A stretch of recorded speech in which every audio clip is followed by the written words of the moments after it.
What's up? My name is Jay. I want to thank you for checking out my video. If you're looking to buy a BMW, well, I got you. I'll give you what you should know before you're buying your next BMW. You work hard for your money, and the prices of cars are going crazy. So you're probably looking for something that won't break the bank, but you don't want to blow the bag buying a bucket. That's what this video is for. I will save you time and money. I have years of experience in the automotive sector and have extensive mechanical knowledge. It's what I do.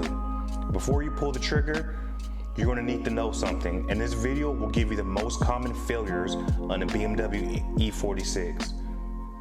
Alright, let's get into today's video. Depending on which model you have a multitude of engine options. Let's discuss the most common issue.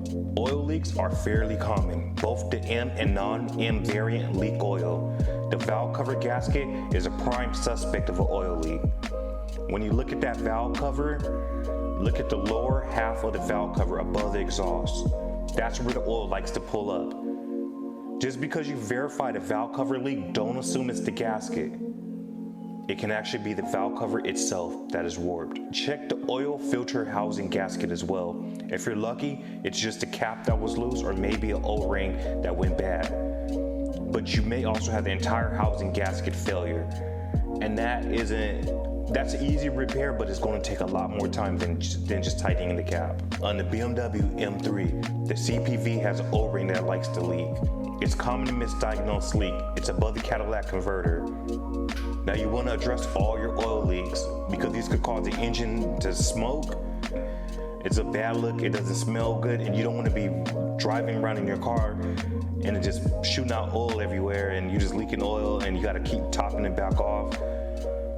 Especially if you're just buying a car right now. Don't watch those oil leaks and negotiate the price and know what you have to do when the oil leak does develop. The Vano system is basically BMW's version of VTEC. This allows the engine to have a bit more efficiency in making power, and it's a common failure point. Known as Vano's rattle, this applies to the S54 and the M54 engine. It's less common in the 2.8 and the 2.5 engine. Vano's works by, at lower engine speeds, the position of the camshaft is moved so the valves are open later, as this improves idling quality and smoother power development.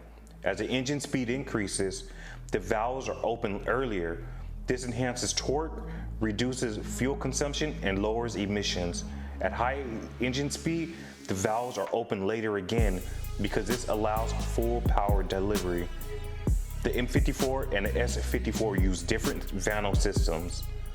They are different and non-interchangeable. The S54 uses a higher oil pressure for quicker Vano's response and also provides a greater range of adjustability compared to the M54. You can tell Vano's is failing from a lack of power at high RPM. You may also pull a code like a 1520 and a 1530 code that's associated with the Vano's failing. Increased fuel consumption is another issue that may occur. While the 3 Series is great, a top issue is a coolant expansion tank. The tank is known for cracking and leaking coolant everywhere. When replacing, go with the OEM expansion tank. The knockoff variants or not upgrades are even more prone to failure. The water pump failure is common. The OEM pump was made out of plastic, and when it failed, it was all bad. Bits and pieces will be flung inside your coolant system. Not a fun time. There's a metal variant, and there's some debate whether the metal was better than the plastic. That's going to be up to you to decide. I would choose the metal. The thermostat housing is another weak point. It's made of all plastic, and if you notice a trend here, plastic wears out with the heat and time. Radiator hoses don't hold up good due to the O-rings getting worn out. Their tire hose can be pricey. You might get away with just replacing the O-rings inside the hose. With the engine cold, open up the cap. Make sure it's cool. You don't want to have hot fluid shooting in your face. Check the color. You want to see blue on the E46. That's the details people who appreciate BMW know. If the water is clear, it may have just been topped off. If it's milky, be careful. It could be a sign of a blown head gasket. In the automatic version, there is a cooler where the oil and the water are near each other. If the cooler fails, you'll have contamination in your system where the water and coolant will mix together and shoot through your whole system. That does not mean it's a blown head gasket. You could get away with replacing the actual automatic transmission cooler, flush the system out, and you should be good to go. If you have a leak between the intake manifold, there is a hidden coolant hose there. It's going across the engine and it's under the intake manifold, and that hose is commonly not replaced because of the amount of time that it usually takes to replace it. Next up is the DISA valve. It's standing for Differentiated Intake System. This valve redirects air depending on the commands from the DME. When it works, it helps gain a bit more top-end power, but it's subject to failure due to the age and plastic components. Associated codes are usually running lean, a P171. Coil packs and spark plugs are not really out of the ordinary. Every car has them, every car will have to replace those. I would think BMW coil packs do run a little earlier in their maintenance schedule than other vehicles. Alright, next up we have vacuum leaks. If you have a check engine light or a P171 leak, you could also have a vacuum leak. These cars are known for vacuum leaks as well, mainly from the plastic and the age of the vehicle. Many underhood components are rubber and will break down with time.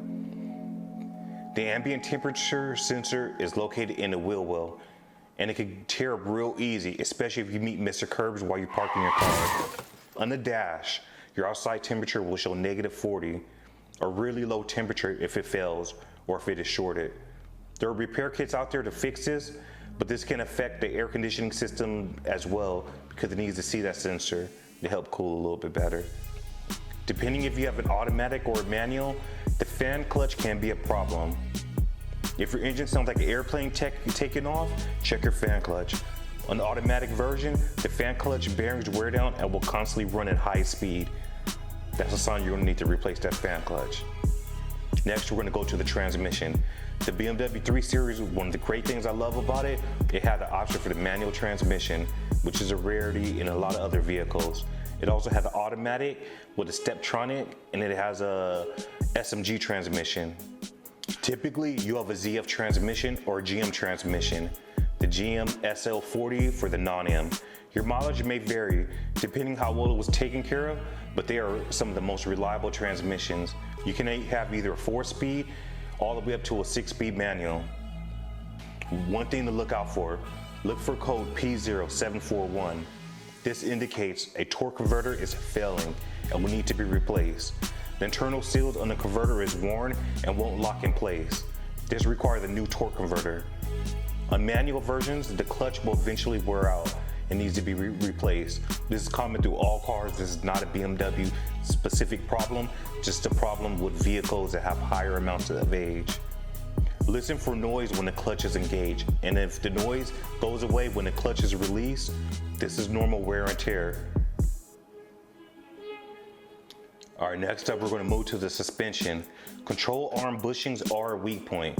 The rubber in your front control arm bushings rot over time and will cause sloppy handling and loose steering. If your control arm bushings fail, you'll often hear a clunk as you hit your brakes. The front and rear control arm bushings, they both rot out and they don't last too long. You get a couple years out of your control arm bushings. When these rot out in the rear, you have a lot sloppier handling. Subframe cracking was a problem for certain BMW E46s.